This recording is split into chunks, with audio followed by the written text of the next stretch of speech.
Monsieur le Président, Monsieur le Ministre, Monsieur le Président de la Commission des lois, mes chers collègues, le projet de loi organique dont notre Assemblée est aujourd'hui saisie pour la dernière fois vise à adapter le statut de la magistrature aux exigences de notre temps.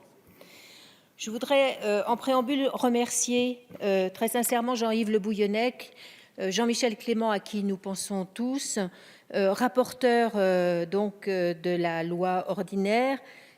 Je les remercier pour leurs précieux conseils, Yves Gosdoué, bien sûr, le responsable, et puis Colette Capdevielle, qui était également très présente dans ce texte. Alors, la commission mixte paritaire s'est réunie au Sénat le 22 juin. Elle est parvenue à un accord tout à fait satisfaisant. Les plus importantes avancées du texte ont été préservées et les points les plus délicats ont été retravaillés conjointement. Je salue à cet égard l'excellente qualité d'écoute et de coopération de mon homologue du Sénat, M. François Pillet, et je voulais associer à mes remerciements, bien sûr, notre président de la commission des lois, Dominique Raimbourg. En première lecture, sur les 43 articles votés par le Sénat, l'Assemblée nationale en avait adopté 10 conformes et ajouté 11 additionnels. La commission mixte paritaire était donc saisie de 44 articles. Un accord a pu être trouvé sur chacun d'entre eux.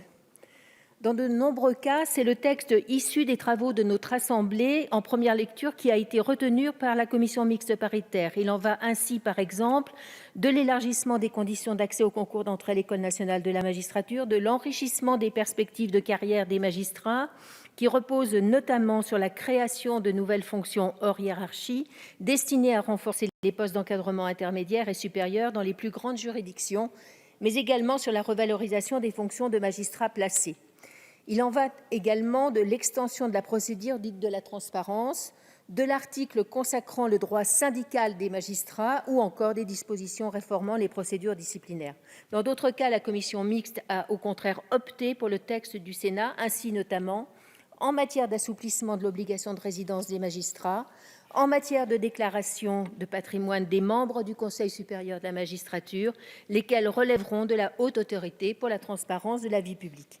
Enfin, la commission mixte a, d'un commun accord entre ses membres, modifié certaines dispositions qui restaient en discussion. S'agissant de l'extension du recrutement sur titre des auditeurs de justice, qui concerne au premier chef les docteurs en droit ayant exercé les fonctions de juriste assistant pendant au moins 3 années, la commission mixte paritaire s'est entendue pour réduire leur durée de scolarité à l'École nationale de la magistrature de moitié au moins. Nous espérons du gouvernement que dans la partie réglementaire, cette réduction soit généreusement et utilement très en dessous de cette barrière législative. Je n'oublie pas de rappeler que les députés avaient suggéré de limiter cette dernière formation à 1 an pour le bien de tous, par considération à la compétence, mais aussi à la pratique professionnelle de 3 ans, et aussi pour le soulagement des deniers publics et l'affectation plus rapide de ces nouveaux magistrats dont la justice comme les justiciables ont tant besoin.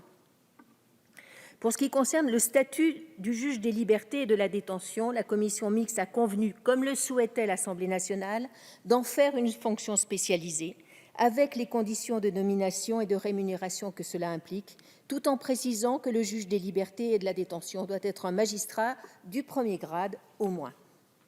La commission mixte a également décidé, à propos des modalités d'évaluation des magistrats, que les chefs de cour d'appel devaient tenir compte, lors de l'élaboration de leur bilan d'activité biannuel, des rapports de l'Inspection générale de la justice intervenus depuis leur installation. La commission mixte a supprimé la transmission au futur collège de déontologie des magistrats de l'ordre judiciaire des déclarations d'intérêt du premier président et du procureur général de la Cour de cassation.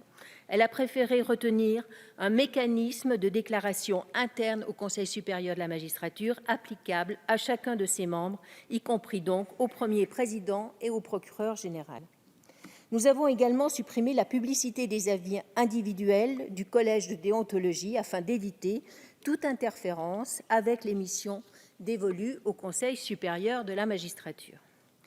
La commission mixte paritaire a étendu les compétences des magistrats à titre temporaire au contentieux des contraventions et à la composition pénale, en cohérence avec le projet de loi ordinaire dont M. Le Bouillonnec et Jean-Michel Clément sont les rapporteurs. Enfin, nous avons complété les dispositions relatives au Conseil constitutionnel, en particulier pour prévoir une entrée en vigueur différée dans 6 mois des nouvelles règles de recevabilité des questions prioritaires de constitutionnalité en matière pénale.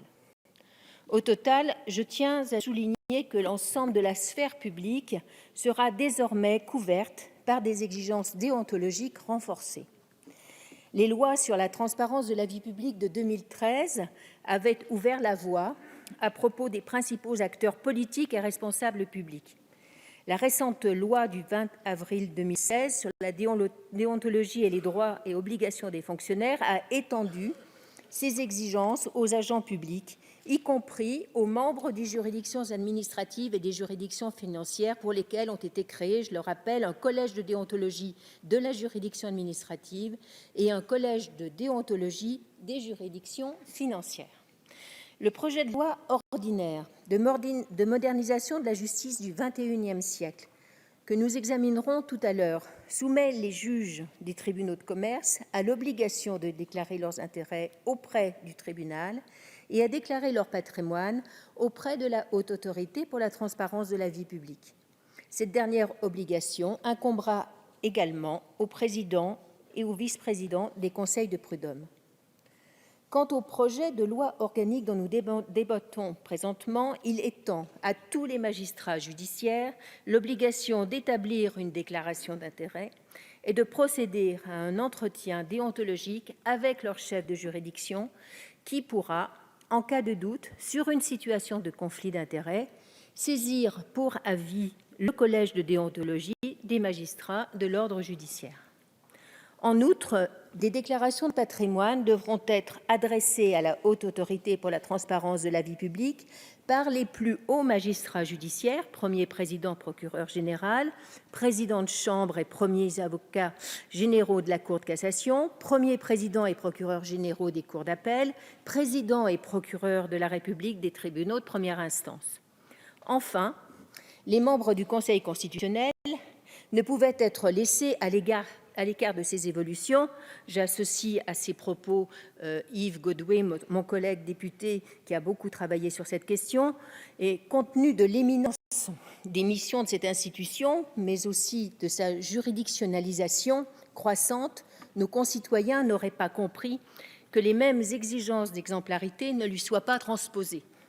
C'est pourquoi le projet de loi organique met en place un système interne de déclaration d'intérêts applicable tant aux membres nommés qu'aux membres de droit ayant siégé au moins une fois, suivant le modèle du dispositif en vigueur pour les membres de la Haute Autorité pour la transparence de la vie publique, est également retenu, je l'ai dit tout à l'heure, pour les déclarations d'intérêts des membres du Conseil supérieur de la magistrature. Les déclarations de patrimoine, quant à elles, concerneront les membres nommés du Conseil constitutionnel et seront transmises à la Haute Autorité conformément au droit commun en la matière. Le travail donc est devant nous, s'agissant de la sphère publique, mais aussi de la sphère privée, pour éradiquer le conflit d'intérêts de toute décision publique. Pour conclure, mes chers collègues, il me reste à vous indiquer que mercredi 6 juillet, le Sénat a adopté ce projet de loi organique dans sa version élaborée par la commission mixte paritaire, moyennant l'adoption d'un seul amendement du gouvernement, amendement de coordination avec le projet de loi ordinaire. Je vous invite donc à faire de même aujourd'hui, ce qui ouvrira la voie à de nombreuses avancées au profit tant des magistrats que des justiciables. Merci, Madame Untermeyer.